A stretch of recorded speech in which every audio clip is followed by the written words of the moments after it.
All right, I never thought I'd be a vlogger, but this just felt right today. So, a day in the life of an authorpreneur, episode number one. Hey, I wanted to record some thoughts for a couple of reasons. One, several of you are asking about how my meeting with Scholastic went today.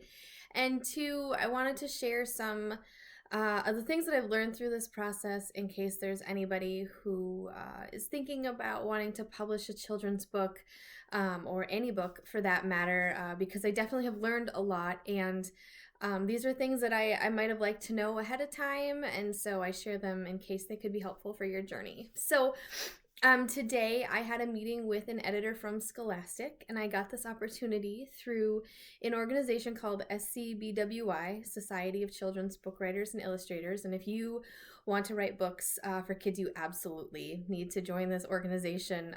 I have learned more from them than any other single industry source of knowledge. They are incredible and kind and encouraging, and give you opportunities like the one I had today where you can speak directly to an editor rather than go through the email slush pile, which as someone especially who lives in the Midwest, far from the coasts and the publishing hotspots, it felt like a dream. What I learned from this editor about my work, it's the story called Theo Geo and the Bigfoot Blunder, is that she validated some things for me. Like one, the story is about geocaching, which she thinks is a great topic and will lend to a lot of really great plot things. Two, the main character, who's inspired by my son Cam, is hearing impaired, and she thinks that is really an audience that has not been seen on the page much other than Cece Bell's El Defo. And so she validated to me that I was on the right track with including these two elements in the story. What she suggested was that I change how the characters meet in person, and I have Theo traveling all around the country to meet the characters currently, one book at a time. And she suggested to have them all meet together right away, like at a geocaching camp or something, which I had hoped to do like later in the series. And so I need to think about this for a little bit. I can still submit the story to her and any of the other editors and agents that were present for the event today. But I'm not sure I want to rewrite this book. It's not that I'm afraid of the work or willing to put in the time, but I've already rewritten this book 4 times. And so I think my direction is going to be to search out someone else who would be interested in the story as it is, either as a graphic novel or a chapter book, but keeping the storyline the way that it is. So you might be saying 4 times, really? And it might even be 5. So a long time ago, I can still remember, just kidding. I wrote this book originally in 2015.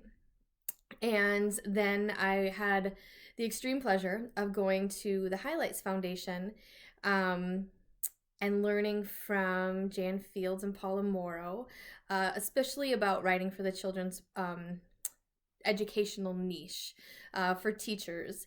And at that workshop, I had Jan look at my manuscript, and she gave me some really great suggestions, and so I totally polished it up. It wasn't a rewrite, but like there was a lot of editing and revising work that needed to happen. And so I did that work, and then I sent it out to publishers as a query. Here's tip number 1 for rookie lesson that I didn't know.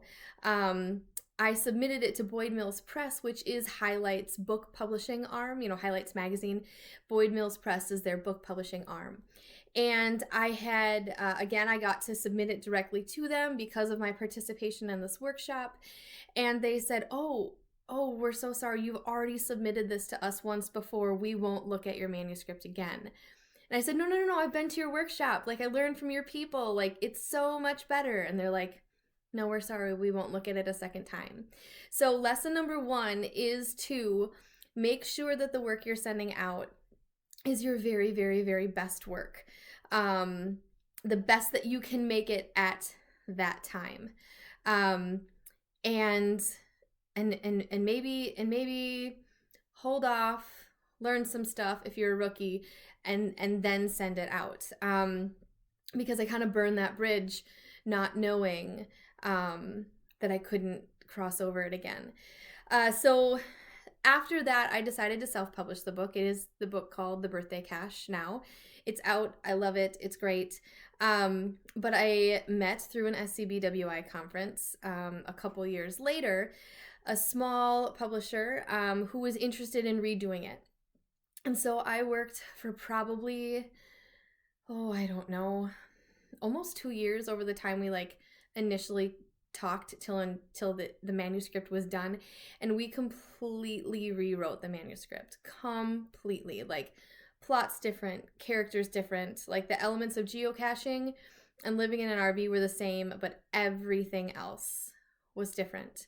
And it was going to be published. It was going to be the first book in a series of 3.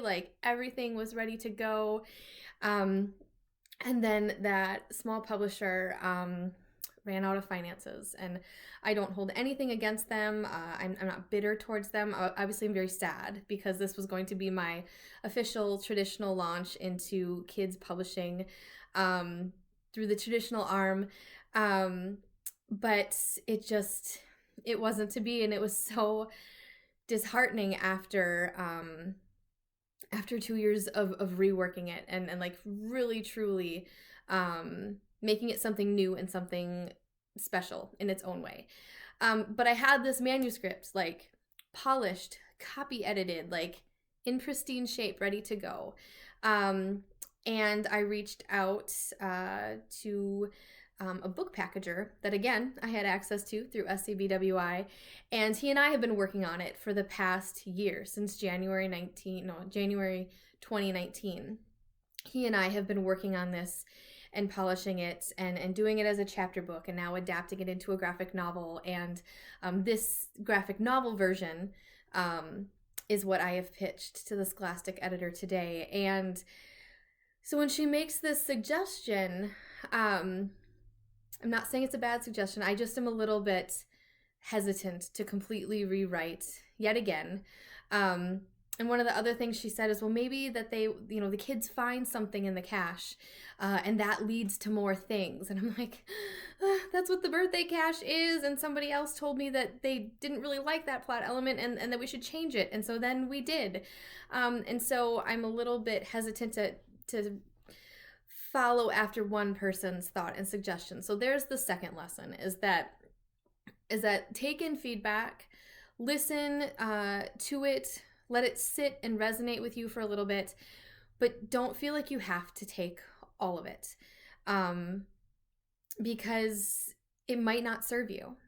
And so in this particular case, I'm not sure that rewriting this manuscript again is what's going to serve me, which leads me to the final lesson, number 3 today, and that is perseverance. You just keep hanging in there. If this is a job you want, if this is a dream on your bucket list, it is worth it. As someone who's been working on a manuscript for over 6 years, that hasn't found its true home yet, hang in there.